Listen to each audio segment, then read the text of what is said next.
एक बच्चे का कमेंट था कि सर 13 नंबर का आंसर 2 नंबर का होगा, यानी कि हो सकता है उसमें थोड़ा सा टिक लगाने में मिस्टेक हो गया होगा, तो इस वजह से बच्चे का कन्फ्यूजिंग था, तो इसलिए उसको दूर करते हैं।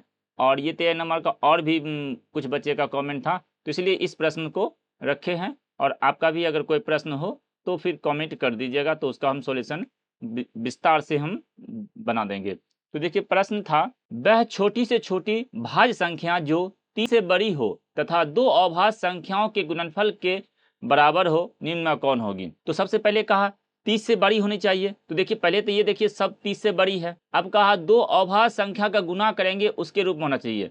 एक एक करके हम डिटेल से समझाते हैं। जैसे 32 है तो 32 को हम लिख सकते हैं 16 गुना 2, तो ये जो है भाज्य संख्या आ गया, तो ये नहीं होगा क्योंकि 30 से बड़ी कहा था। आइए 33 देखते हैं।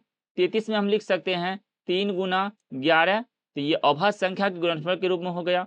एक ये भी हो सकता है, 34 भी हो सकता है, इसको हम लिख सकते हैं 17 गुना 2, तो 17 दूनी 34 हो जाएगा।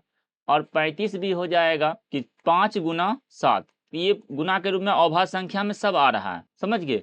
लेकिन कहा है 30 से बड़ी होना चाहिए और छोटी संख्या होना चाहिए, तो ये देखिए 30 से बड़ी में ये सब 33 भी आ रहा है, 34 भी आ रहा है, 35 भी आ रहा है, तो छोटी संख्या में तो 33 आंसर हो जाएगा। इसका राइट आंसर बी होगा।